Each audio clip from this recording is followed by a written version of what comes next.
আউযু বিল্লাহি মিনাশ শাইতানির রাজিম। বিসমিল্লাহির রহমানির রহিম।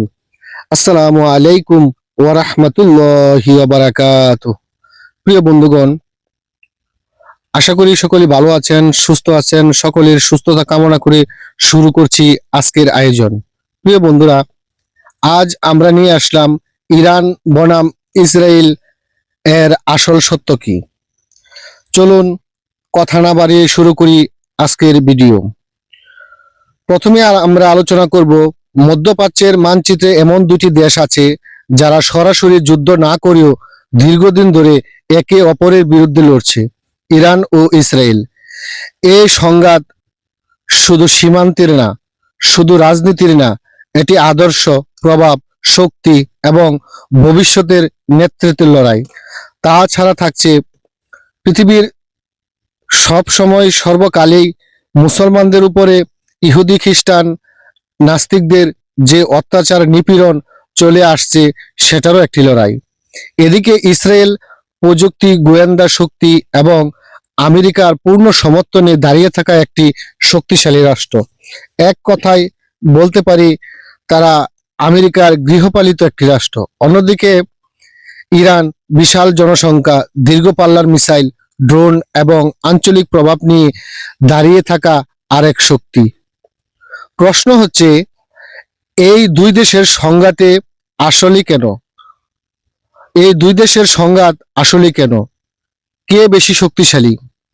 আমেরিকা কেন এখানে জড়িত? এবং সাধারণ মানুষ যেসব তথ্য জানে না, সেগুলো কি?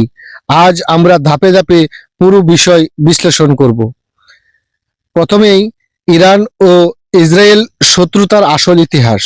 অনেকে মনে করে ইরান সবসময় ইসরায়েলের শত্রু ছিল, কিন্তু বাস্তবতা সম্পূর্ণ ভিন্ন। 1979 সালের আগে ইরান ও ইসরায়েলের সম্পর্ক খারাপ ছিল না। তখন ইরান ছিল শাহ সরকারের শাসন। সে সময় ইরান গোপনে ইসরায়েলের সাথে বাণিজ্যও করত। কিন্তু 1979 সালে ইরান ইসলামী বিপ্লব হয়, আয়াতুল্লাহ খোমেনি ক্ষমতায় আসেন। তারপর থেকেই নীতি বদলে যায়। ইরান ঘোষণা দেয় ইসরায়েল অবৈধ রাষ্ট্র, ফিলিস্তিন স্বাধীন হতে হবে, জেরুজালেম মুসলমানদের। এই ঘোষণার পর থেকেই ইরান ও ইসরায়েলের সম্পর্ক শত্রুতায় পরিণত হয়। সাধারণ মানুষ যেটা জানে না, গোপন যুদ্ধ। ইরান ও ইসরায়েল সরাসরি যুদ্ধ করে না, তারা গোপনে যুদ্ধ করে। এ যুদ্ধের ধরন সাইবার হামলা, গোপন হত্যাকাণ্ড, ঘাঁটি ধ্বংস, গুপ্তচর বৃত্তি। ইসরায়েল বহুবার ইরানের পারমাণবিক বিজ্ঞানীদের হত্যা করেছে। অন্যদিকে ইরান সমর্থিত গোষ্ঠীগুলো ইসরায়েলের উপর হামলা করেছে।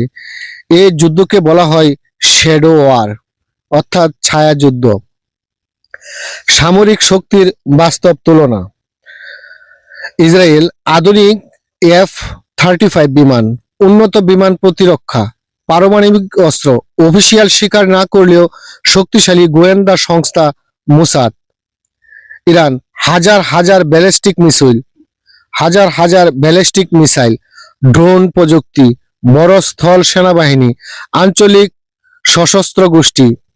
বাস্তবতা হলো ইসরায়েল আকাশে শক্তিশালী, ইরান মাটিতে ও মিসাইলে শক্তিশালী।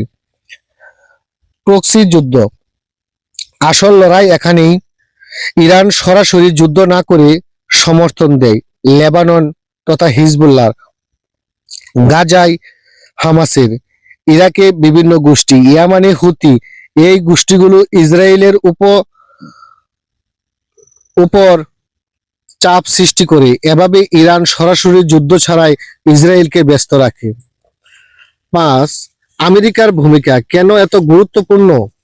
আমেরিকা ইসরায়েলের সবচেয়ে বড় মিত্র, কারণ সামরিক সহায়তা, অর্থনৈতিক সহায়তা, আন্তর্জাতিক সমর্থন, কূটনীতি, সুরক্ষা। প্রতি বছর আমেরিকা বিলিয়ন ডলার সহায়তা দেয় ইসরায়েলকে। অন্যদিকে আমেরিকা ইরানের উপর নিষেধাজ্ঞা দেয়। এভাবে এই সংঘাত হয়ে যায় ইরান বনাম ইসরায়েল না, বরং ইরান বনাম আমেরিকা ইসরায়েল। পারমাণবিক ইস্যু, বড় ভয় এখানেই, বিশ্বের বড় উদ্বেগ। ইরান পারমাণবিক অস্ত্র বানাতে পারে, ইসরায়েল বলছে ইরান পারমাণবিক হলে মধ্যপ্রাচ্যের ভারসাম্য বদলে যাবে। এই কারণে ইসরায়েল বহুবার ইরানের পারমাণবিক স্থাপনার হামলার পরিকল্পনা করে। এটাই সবচেয়ে বড় উত্তেজনার কারণ। অর্থনৈতিক যুদ্ধ আরেক বাস্তবতা, ইরানের উপর কঠোর নিষেধাজ্ঞা আছে। তেল রপ্তানি সীমিত, ব্যাংকিং বন্ধ, বাণিজ্য সীমিত। এই চাপ আমেরিকা ইরানকে দুর্বল করতে চায়, কিন্তু ইরান বিকল্প পথ নেই।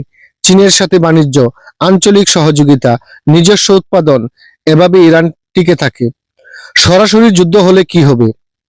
পৃথিবীর সর্বকালের বিশ্লেষকরা বলছে সরাসরি যুদ্ধ হলে ইসরায়েল বিমান হামলা করবে, পারমাণবিক স্থাপনা টার্গেট দ্রুত আঘাত করবে, ইরান মিসাইল হামলা করবে, আঞ্চলিক গোষ্ঠী সক্রিয়, দীর্ঘ যুদ্ধ, ফলাফল দুই পক্ষই বড় ক্ষতিগ্রস্তের মধ্যে দিকে চলে যাবে।